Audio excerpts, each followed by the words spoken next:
The nice folks at Ulanzi sent me the D200 for review. They're not paying me for this video, but I do get to keep the product in exchange for this video.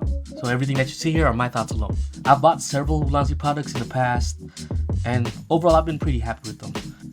I have a Ulanzi tripod, clamps. The Ulanzi D200 is a stream controller designed to help make your workflow more efficient. It has 13 customizable buttons. You can have them open up apps, websites, and other multi-action functions, and a few other things. Getting started is pretty simple. It comes with a USB cable out of the box, and you just have to download the app from the website. Now, my use cases are pretty simple. I have a handful of apps that I mainly use on a daily basis. I've added separate pages to add hotkeys to open and close projects, open, redo edits. I can add more pages to gear them toward other applications to make it more efficient for my workflow. But if I can have something that saves me time, I'm all for it. Simply switch between apps at a push of a button. This control is able to do more than what my regular use is, so my review of this product isn't fair. There are some things I wish I could see improved or added in the future.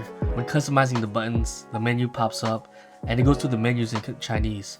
Certain apps still show the name of the apps, but like other, system menus pop up in Chinese. I tried changing the language in the settings and it said it was set to English, but still, those things still came up in Chinese. Could be user error. I sure wish this product was Bluetooth. Using up another USB port. I have multiple things connected to my laptop at the same time. Now the app. The app is always running in the background. If you close out the app, you can't use a controller. I usually have multiple apps running in the background. I just would rather have one less thing running in the background. So at $80, is it worth it?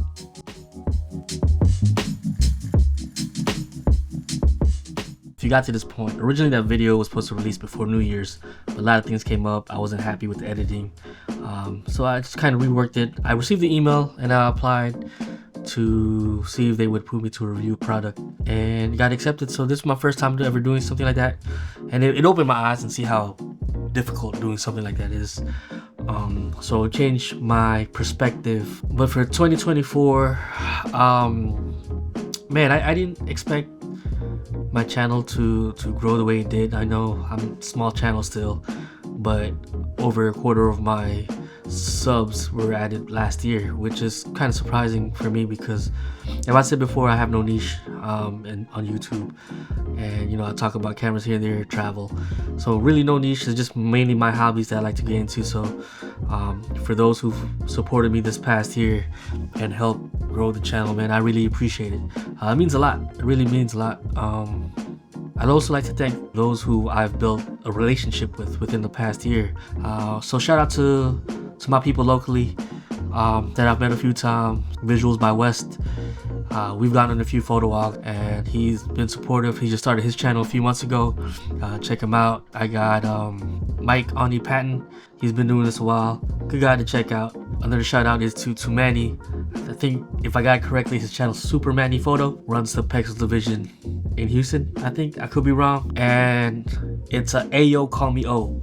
He used to go by International O. I know him from the sneaker community. So that's locally. I might have missed a couple, man, my bad. I'm just doing this off the top of my head. Next, I'd give a shout out to Wesley from Wesley Street Shots, man. I've seen his channel grow from the beginning. He's a Nikon Fuji shooter. Shout out to Jack from Boca Therapy. His product reviews and storytelling is probably one of the best I've ever seen. Maybe I'm annoying him, but like this is one of the few people that I generally look forward to his videos just to learn, and hopefully one day I can be able to tell a story like he does. Shout out to Robbie Sumantri. I try to pick his brain every once in a while just to see how I can improve as a photographer. Hopefully one day when I go to Indonesia, I can meet him up and go on a photo walk or something like that in Jakarta.